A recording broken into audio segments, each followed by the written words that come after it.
Hey folks, Fernando doing another video for the more survivalists. In this case, I want to react to this video. This is from Genghis Khan. You can look it up. It says, my SIG P320 fired on its own in the holster and tried to shoot me. Let's watch this and comment. No, this is not clickbait. My SIG P320 actually did try to shoot me from the holster in the middle of a steel challenge competition. Now, before we get started, I want to make it clear the goal of this video is not to bash SIG, but to share my experiences with the P320, especially in light of the incidences that have happened with the Milwaukee Police Department and others.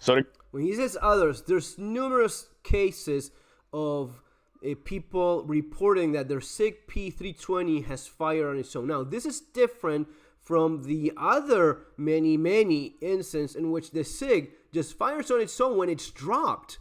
This is a massive design failure, and it's been a huge debate. When it first came out, it was really unsettling that the U.S. military adopted a gun that fired on its own when it dropped. Not only that, it fires on its own when it's just sitting in your holster, which is, man. To get started, I was shooting a steel challenge competition with my P320 X5. It was stage 5 of 6, and we were on string 4 of 5. For those of you that are not familiar with steel challenge and how it works, you have 5 steel targets in front of you, and you are to draw out the timer and engage all 5 targets, finishing on the stop plate. So I'd finished 4 of my 5 runs, and I had reloaded my fresh magazine to get started for string 5. I reholstered the gun, and between reholstering the gun and going to my start position of high ready, the firearm went off and shot a round right near my leg into the ground. So needless to say, after the round went off, I was in shock. My leg was stinging. I honestly thought I had been shot at the moment, but luckily for me,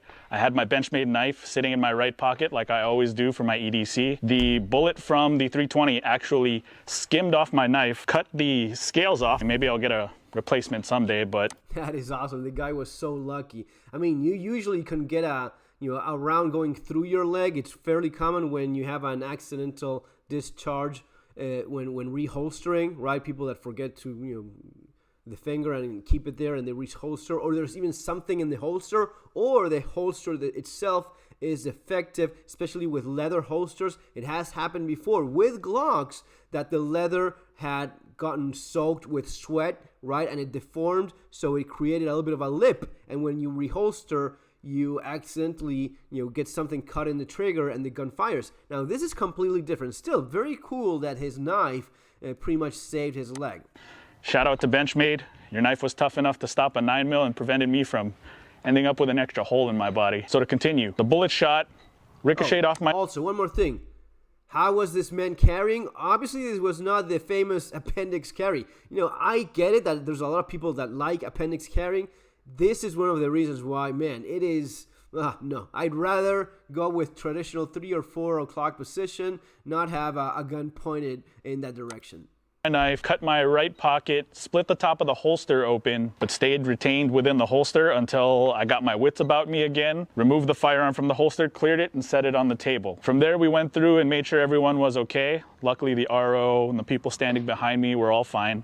We went through, we took pictures documenting the situation just to make sure. As you can see from the picture, I still have my shirt clearly tucked into my pants. There's no obstructions there. As for the holster is a Blade Tech meant for the SIG P320. They're on the cheaper side of things, but generally seen as quality. So there was nothing really bad I could say about the holster or anything about the holster I think that contributed to this issue. The gun itself was a 2019 manufacture date SIG P320 X5 in tan. I had purchased it brand new only about 6 weeks beforehand. I'd put 700 to 800 rounds through it, getting used to it, testing it. Excited to try it at my Steel Challenge match to see if I could better my times. I did check the serial number tool on their website showing that it was post-drop fix, so I felt confident that my gun would have no issues. So that's why I explain this.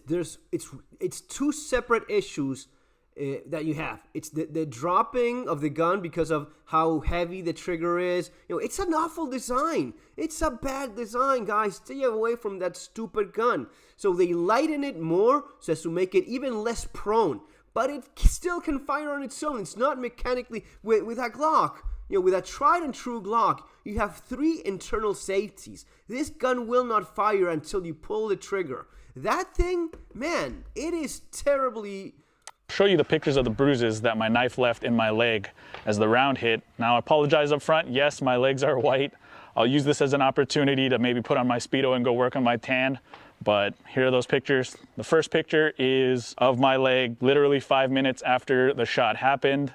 Yeah, Second picture I have is from about 2 hours after, when I'd finally got home. Lucky. I wish I had pictures of it after that, because it did bruise up a little more, but that was kind of at the back of my mind. So lucky or unlucky for me, it was in the middle of a steel challenge competition. Lucky in the fact that there were a lot of witnesses that could back up my series of events that went down. My hand was clearly not on the firearm. It was between holstering and going to high surrender. Downside was that was actually the first match and only match so far that I've been disqualified from. So after all this, I followed up with SIG, told them what happened. They asked me to send the gun back. They claimed that it was a defective firing pin return spring and offered to replace it. I did tell them, however, that I didn't want a defective fire. So if it's slightly defective, or I mean, that's bad design. The design, it keeps you safe as long as that spring. And folks, understand this: in all guns, in all firearms, springs, little springs, and so they always end up needing to be replaced sooner or later. You're talking about an awfully bad design. If it's just counting on this the pressure of a little thingy springy there so as to keep you from getting shot, it eventually will happen. This is not the first guy explaining. It has happened to police officers before. It happened to a lot of people before. Again, separate from dropping the gun. This is just a gun in your holster, fires on its own.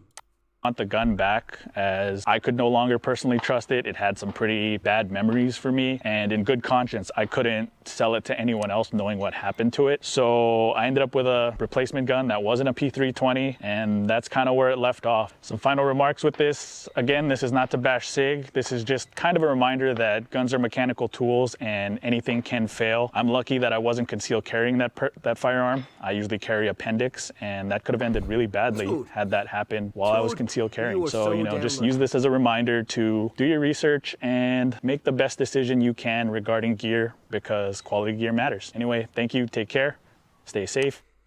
So he will not bash SIG. You know, Genghis Khan is a cool guy. He doesn't. I will bash SIG for him. Yes, stay away from crappy, awful designs. Stick to tried and true models that have worked for over the years, that have been around forever, and there's millions of them in the streets, in the holsters of soldiers and cops, and the gun just works and does what it's supposed to. Stick with something like this. This is what I've explained over the years in my books, as always.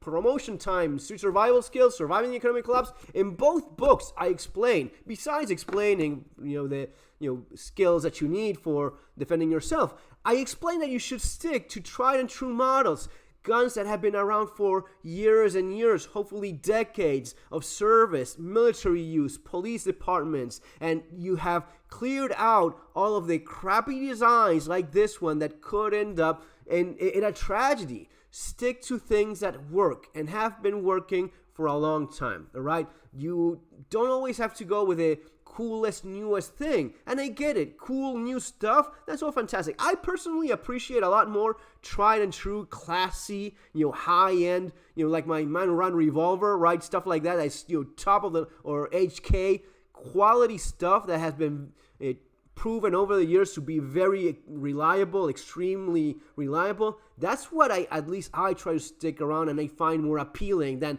the newest fancy plastic bullshit thing that's out there in the market. So yeah, it's amazing that this is the official firearm of the U.S. military, SIG P320. It's insane. But, you don't have to make that same mistake. Probably you don't have the same financial incentive to go with something like that over something like a Glock, which is kind of ridiculous. Anyway, folks, see you on the next video. Take care.